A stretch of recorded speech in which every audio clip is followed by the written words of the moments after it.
Okay, good morning, everyone, again, and welcome to the Beginners Communication Studies Year 2 revision.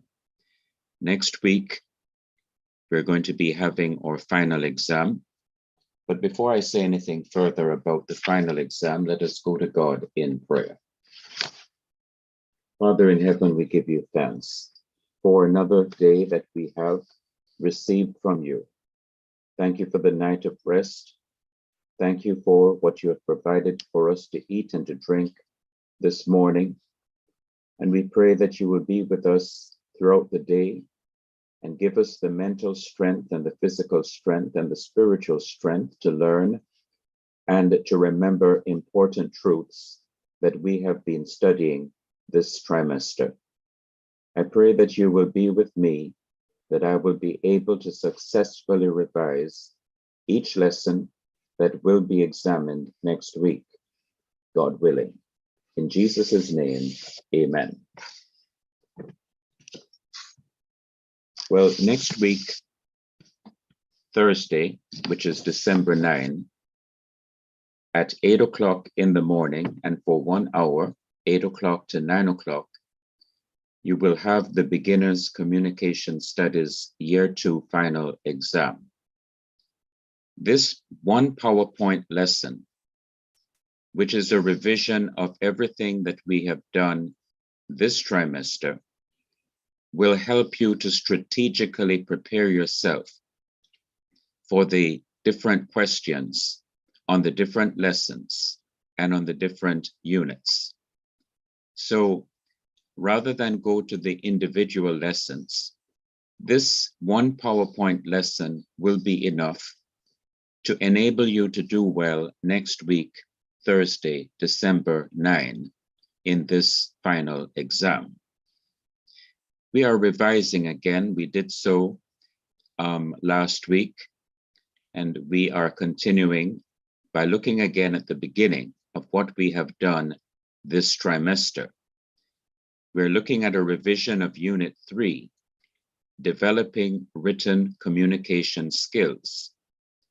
And in this unit, we looked at Lesson 3, Report Writing, Lesson 4, Types of Business Letters, Lesson 5, Business Letter Format or Style, Lesson 6, Job Application Letter, and Lesson 7, Resume. We also looked at Unit 4, entitled Developing Comprehension Skills. And so we will just need this one PowerPoint lesson to prepare ourselves for next week's final exam. Okay. The first thing that we are looking at now is Lesson 3 in Unit number 3. And that is report writing. How do I write a simple report? What is the format that I should follow in putting together a simple report? Well, first of all, there needs to be a title page. And on that page, you put the name of the institution, you put the course, you put the assignment, you put the name of the student, and the date of the assignment. Number 2, there is an executive summary or abstract, which is a brief summary of the contents in the report. Yes, go ahead. Sorry to cut you, sir. Are you moving the PowerPoint, sir? Oh, what do you see on the screen? I'm still seeing the title page. Okay. Well, let me see what's going on here. I will start this again.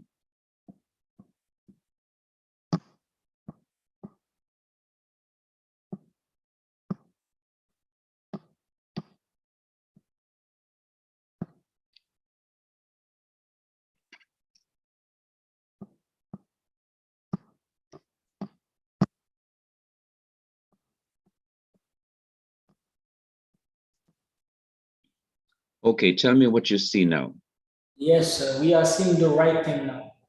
Okay, so let me start again at number 1. Okay, Here's sir. the format for writing a simple report. The first thing is the title page, which has the name of the institution, or it could be the name of the company that you are working at, the name of the business place. But if you're in an educational institution, you will put the name of the institution. You will put the course, and you will put the assignment that you have been given. And you put your name and the date of the assignment when it is handed in, or when you have finished it and you are presenting it to the teacher. Number 2 is the executive summary or abstract. Now, summary means that you have an outline of what you plan to discuss in the report. Just like if you're putting a sermon together, you have an outline of the main points that you want to preach on. It is also called an abstract, which means that it has been taken from the report and it has been summarized. The part of the word ab has to do with taking something from a source. In the Greek, you study the ablative case, and notice in the word ablative, A-B-L-A-T-I-V-E, it has the letters A-B. That's the very same idea. Just as the ablative case in the Koine or common Greek language that the New Testament was written in means separation from a source. It means that the summary that you are giving has been taken from the main body of your report so that the reader may have an overview from the beginning of what the report is going to cover. So it is a brief summary of the contents, focusing on the key points. And it's not long. It is at least half a page to the maximum 1 page in length. Number 3, you have the introduction. And in this introduction, you make a statement, you write a statement of the subject to be discussed. And then you deal with the background to the subject, which is a brief summary of the problem under discussion. And it should touch briefly on your conclusions. What follows that is number 4, which is the main body of the report. Lead the reader through the issues, pointing out any areas of difficulty and disagreement. That is, present the data, that is the information, analyze it, that is, you break it down into its different parts, interpret it, that is, you explain it, and apply it. You show how it practically relates to your report. Number 5 is the conclusion, which is a summary of the essential points of the main body of the report. And it includes inferences or implications that you draw from the information.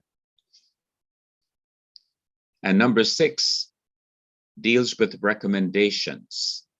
Suggests how you think the situation could be improved in specific, achievable, and measurable ways. And if costs are involved, estimate the costs to achieve the improvement of the situation. Give the sources of information for this report.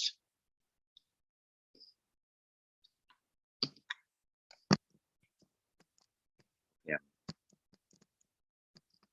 Trying to turn the page. I'll soon be with you. All right, can you Can you see the screen? What does the title say? Anyone? Yes, sir. Okay, good. So we're looking at letters of, let me just get the floating instructions, floating controls out of the way. We're looking at types of business letters. Lesson number 4, types of business letters. And the first type of business letters is the letter asking for advice. In such a letter, the format is, number 1, there is an introduction. In paragraph 1, you state the reason or reasons you're writing for advice. Then number 2 is the main body, paragraphs 2 and 3, which is a description of problem or problems.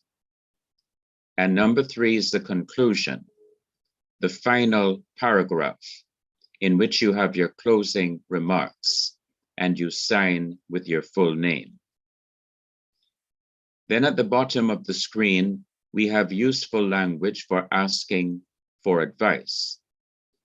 In the opening remarks, you could write, I am writing to ask you if you could help me with. So that is the reason or reasons for writing in the format number 1, introduction, paragraph 1, reason or reasons for writing. Or I would appreciate if you could give me some advice about. Or I'm writing to ask for your advice. Or could you possibly offer me your advice? Or I wonder if you could help me with a problem. Then in the closing remarks, in the conclusion section, you could write, I would appreciate it if you could give me your advice as soon as possible. Or I look forward to receiving your advice. Or it would be of great help if you could advise me. So that is one type of business letter. That's 1A, asking for advice. Let me see if I can change the screen. It does not change yet, sir. Yeah, I know. No. Trying to get it. Okay, sir. Okay, can you still see it? Yes, sir. It changes. Good.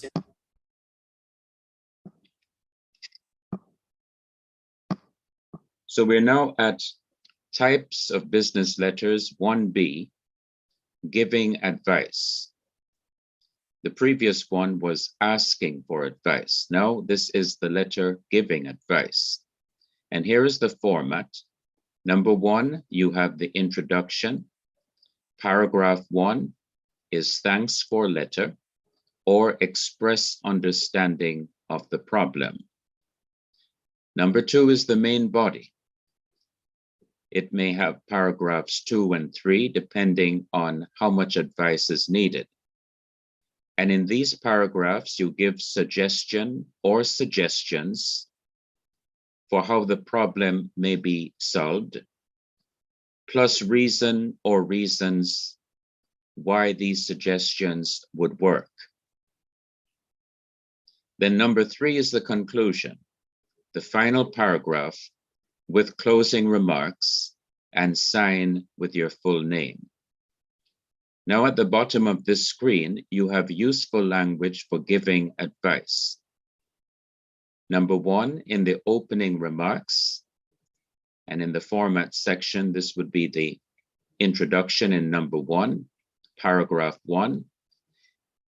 You could open with remarks such as, thank you for your letter requesting, or I am writing in reply to your letter asking advice about, or I hope the following advice will be of some help to you.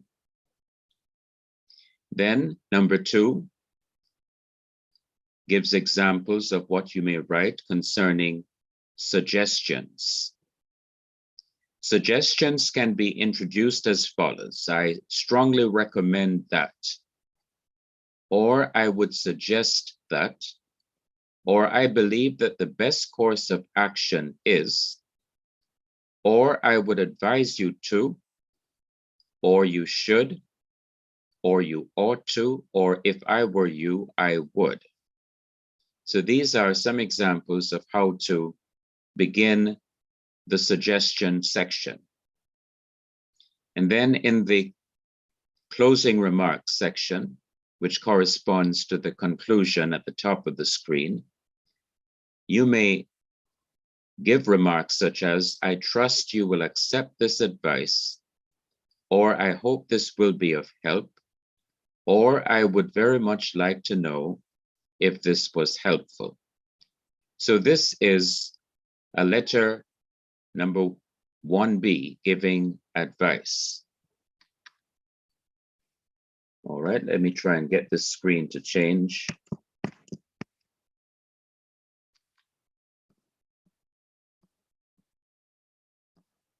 Yes, sir, it's good. Good, thank you. Now we're looking at the second type of letter. The first type of letter was a letter asking advice and a letter giving advice. Now the second letter is letter of complaint. And this is the format.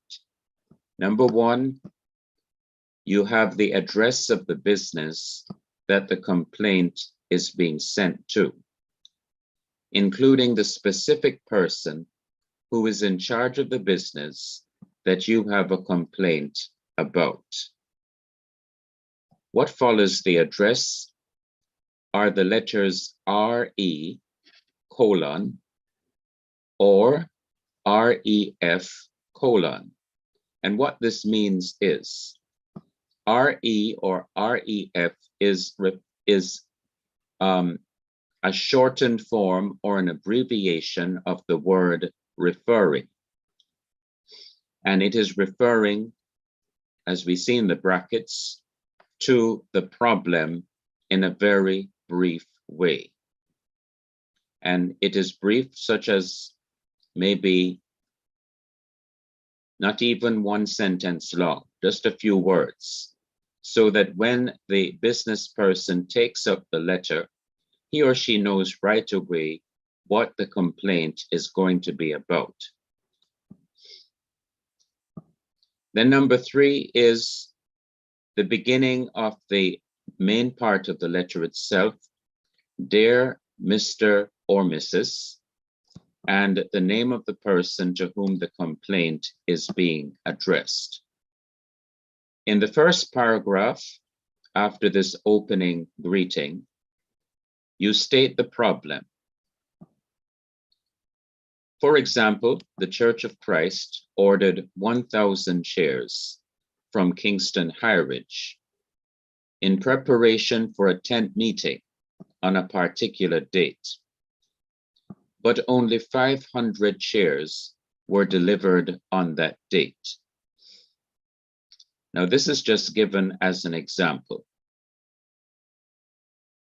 And it is not that I have experienced this problem in the past, but I'm just using it as an example of what the problem might be. Then in the second paragraph, which is number 5, you state the impact of the problem. That is, what effect the lack of chairs had on the tent meeting. So the impact of the problem on the tent meeting, a lot of visitors to the tent meeting had to stand up. In other words, there were not enough chairs. And you give also the resolution of the problem, what you think would solve the problem. And that is, ask the person in charge of the business to immediately send the remaining 500 chairs by another date. Number 6, the third paragraph. Express the hope that there will be no more mistake made and that the right amount of chairs will be delivered by the new date. Number 7, the 4th paragraph. Thank the person in charge of the business and express the hope that he or she will fully cooperate to solve the problem. And number 8, close the letter by saying yours sincerely or yours respectfully, and then write your full name underneath these words. Okay, let me just move on to the next screen. Yes, sir. Good to go. Thank you. The 3rd kind of business letter is the letter of apology. That is the letter expressing that I am sorry for what has happened. Number 1, you begin by greeting the person, dear, and you address the person by their title, Dr., Mr., or Mrs., or Miss. Number 2, the first paragraph should begin with a detailed account of the situation. Include the date and time and where the error or mistake took place. Please accept my sincere apology for, and then the error or mistake is written here. On, and after on, you write the date and time when the error or mistake took place. At, you put the location or the place where the error or mistake took place. So this is the business person replying to your letter of complaint. Okay, so the first paragraph is an acknowledgement or an admission that a mistake did happen, and the person is apologizing for it. Number 3, in the second paragraph, acknowledge the hurt and damage done and take full responsibility without making excuses. That is, without trying to defend the mistake. If you try to defend the mistake, then it is going to take away from the effectiveness of the apology. So you accept full responsibility for what has happened. And you could write words such as, I can appreciate how hurt or frustrated you are, given the consequences of my actions and the trouble I have caused. I take full responsibility for my behavior. It was wrong of me to act, say, or behave as I did. There is no excuse for that type of behavior. Number 4, in the third paragraph, promise that it won't happen again and include a statement of regret and provide some way of easing the pain caused or form of restitution if appropriate. Restitution means compensation, giving back something. Please be assured that I have taken all the necessary measures so that this mistake never happens again. Number 5, end your letter by apologizing again and asking for forgiveness. Once again, I am truly sorry and humbly ask for your forgiveness. Sincerely or respectfully yours, with one's full name signed underneath these words. So this is the reply of the business place, particularly the person in charge of the business, to the letter of complaint that was sent. Okay, I'm going to be changing the screen again. Yes, sir, go ahead. Okay, we now come to lesson 5, which deals with the business letter format or styled. Number one is the heading. That is what is written at the very top of the paper. It has your address. It is called the return address, for it is the address which the business that you're writing to will send back a reply to. It must start at the left margin. That is right over here. It does not have your name, for your name will be at the end of the letter. It has either your home address or your own business address, or it has your mailing address, that is the post office box number, and the particular area of the country that this post office is in. Do not make any abbreviations for street or avenue. You may want to include a phone number, fax number, and/or an email address. At the end of the return address is the date the letter is typed. There is to be the space of one line between the address and the phone number. As you can see here, here is the address where you are living right now. And then there is a space or one line between the address and the phone number and the email address, and another space or line between the telephone number and the email address and the date. Well, I've got the date right, Thursday, December 2. Okay, so it starts at the left margin. This is where you are now, the educational institution. Then you skip a line and you have the number. This is the office number. And you have the email address. And then you skip a line again and you have the date on which the letter is written. So that's the heading.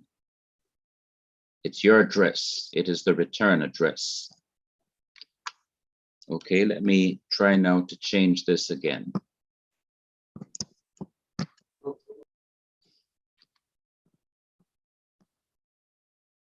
Yes, sir. Move on. Yeah. Okay, thank you. Now, the second section of the business letter format is called inside address or recipient's address. I will come back to these titles shortly. Skip a line after the heading before you put the inside address or recipient's address. It is called the inside address because if it is put into an envelope that has a window, that is an opening in the envelope which is covered by a plastic paper, it will be seen through the window on the inside of the envelope. It is the recipient's address, for it is the address you are sending the letter to. When I say it is the address you are sending the letter to, I mean it is the particular person or the particular business that you are mailing the letter to, because the first address that was put at number one is your own address. So this is the address of the person who is to be the receiver of the letter. Write the person's first and, not or, write the person's first and last name. First and last name. Include the title of the person, such as Mr., Miss, Mrs., or Doctor. What follows this is the salutation or greeting. There is to be the space of one line between the inside address or recipient's address and the salutation or greeting. It is to be formal. It usually begins with "Dear," followed by the person's name. Remember to include the person's title, Mr. or Miss or Mrs. or Doctor. The salutation or greeting ends with a colon. For example, you have "Dear Dr. Gladwin Kidu," and you have a colon right here. Okay, let me try and move this to the next screen. Okay, we now come to the body. That is the main part of the letter. There should be the space of one line between the salutation or greeting and the body. The body is the main part of your letter. In the first paragraph, introduce what you are writing about and what you want from the business.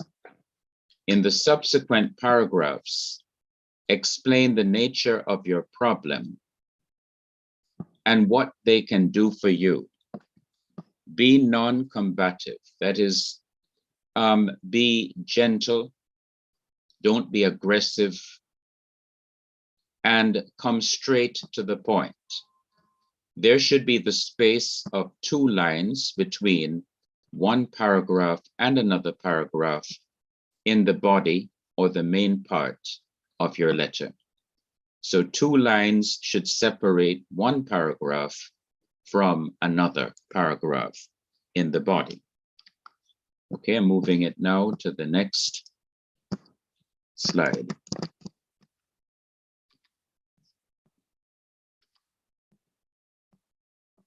Okay, we're now coming to the complementary close.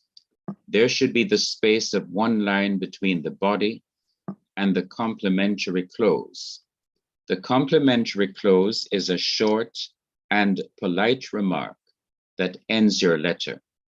For example, thank him or her for his or her time and efforts on your behalf. Also let them know that you will contact them or that they can contact you with any questions. The number 6, you have the signature. There should be the space of 1 line between the complementary close and signature. Type yours respectfully, then have the space of 4 lines underneath yours respectfully, and type your name, which usually includes the middle initial. The space of 4 lines is for you to write your signature above your typed name. Use only blue or black ink to write your signature. Okay, I'm moving to the next screen.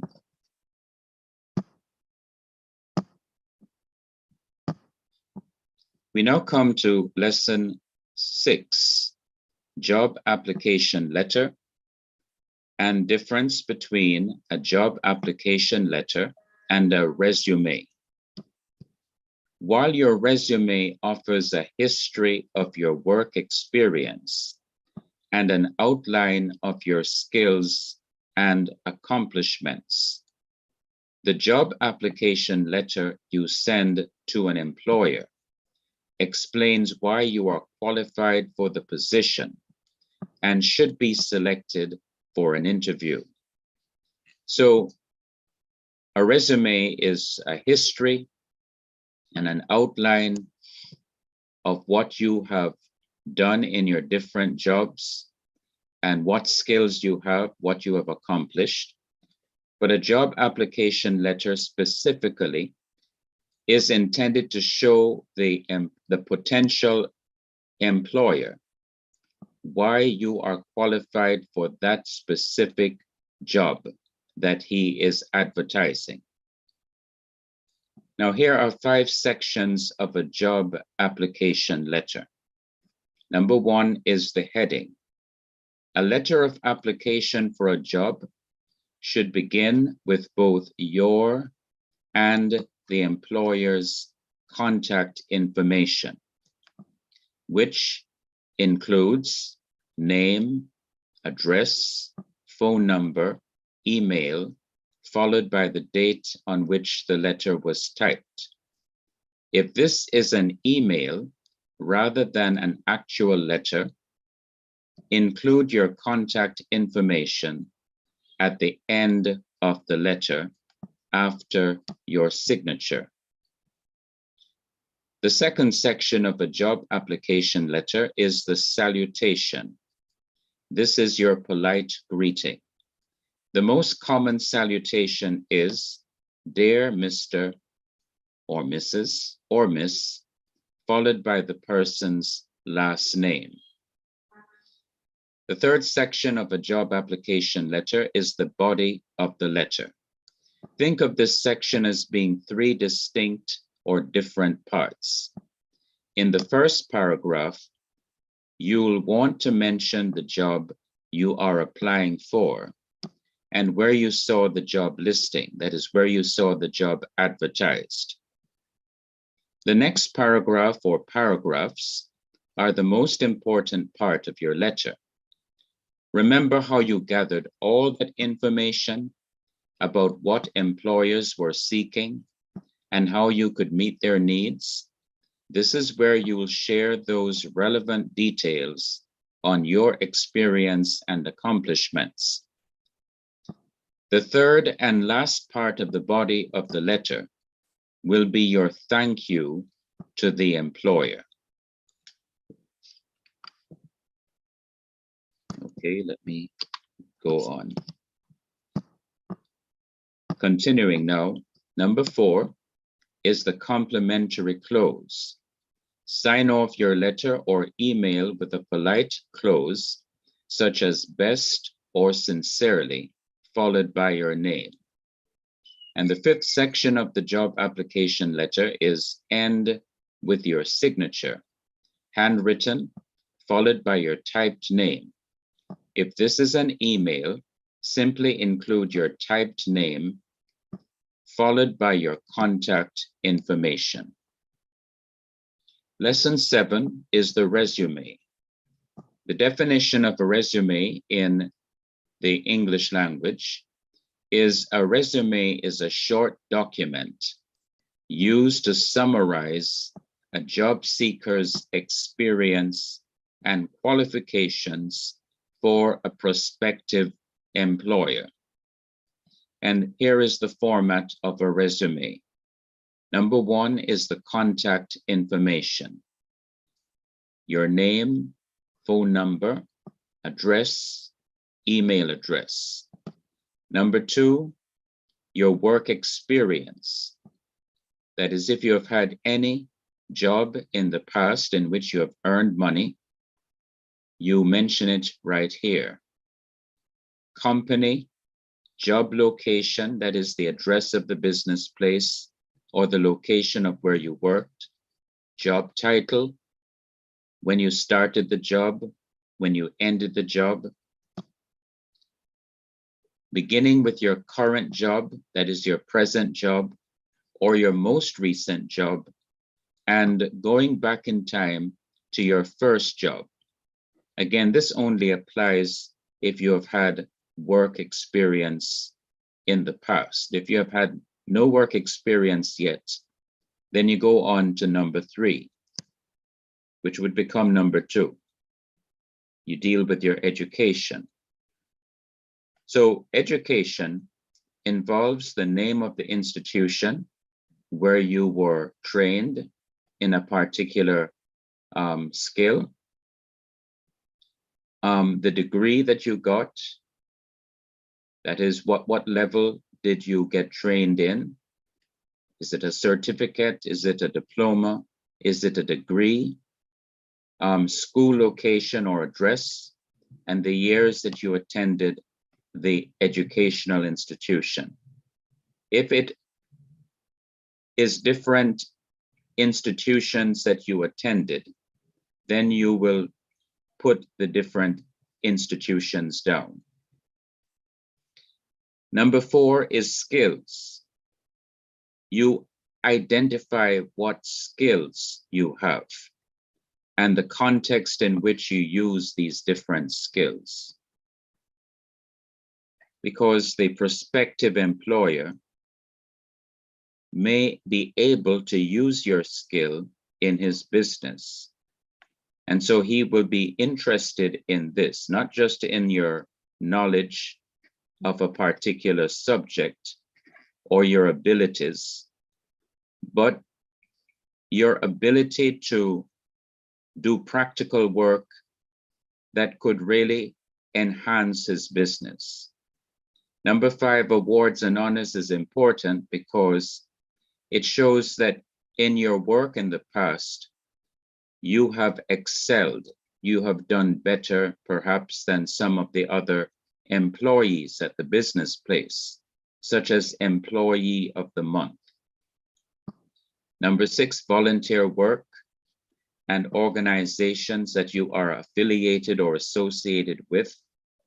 Highlight skills used in volunteer work, which would be relevant for the job you are applying for. Okay, moving on now.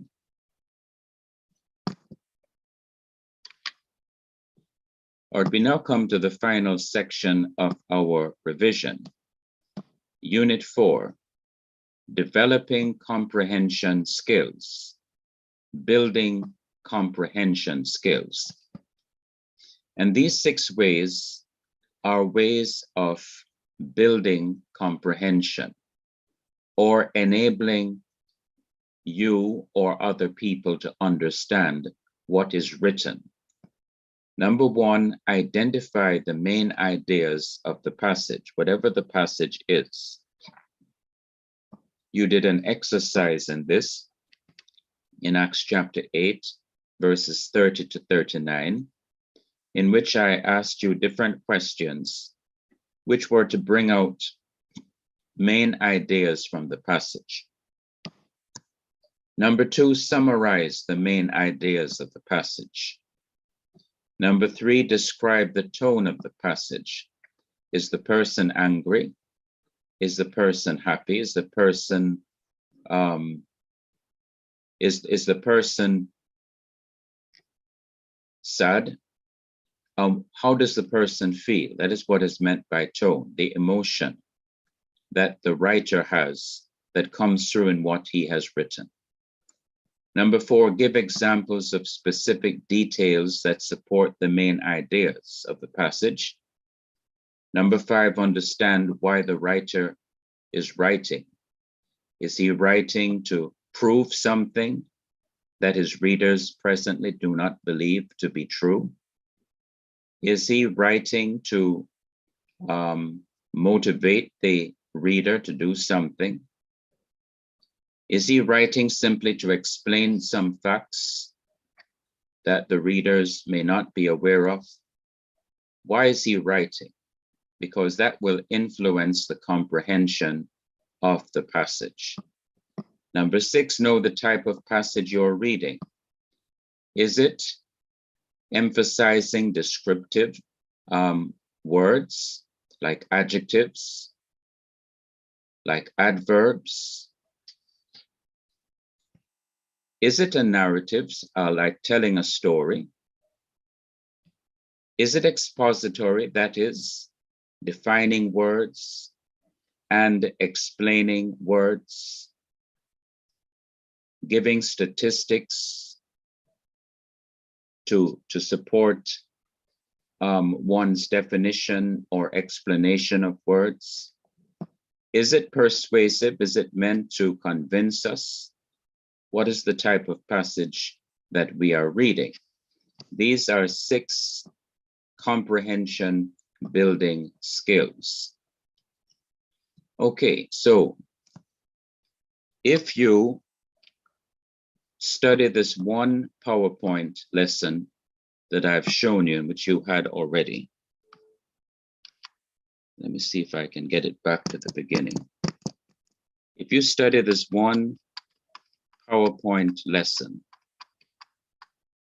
which is a revision of what we have done this term, you should do well in next week's final exam. It was put together to strategically prepare you for the final exam. Now, do you have any question on what we have looked at? Yes, sir. It's not a question, but not concerning beginners communication study. Last night I was doing some revision on beginners apologetics, and there's an error there. I don't know if you realize that the scripture that you put, Psalms 110, which should Yeah. be 119. Yeah, I don't know if I sent you the corrected version, but I did send a corrected version to the other students. But you are correct. There is an error, which I later corrected, and I sent the corrected PowerPoint over. So I'm glad that you recognize the error. Yes, that is sir. important. It's Psalm 119, not Psalm 110. Psalm 119, verse 105. Any Yes, sir. other question? No, sir. Okay, No, so, no, no, sir. okay, so what you need to do is to keep on reading this. Read it and reread it and reread it. And if you do that, you will be ready and you will do well next week, Thursday, December 9 at 8 o'clock, God willing. Okay, so we're going to end here, and tomorrow we will revise, God willing, our beginners apologetics and our beginners Hebrew. Okay, so take care. Thank you, sir. You're welcome. Yes, sir.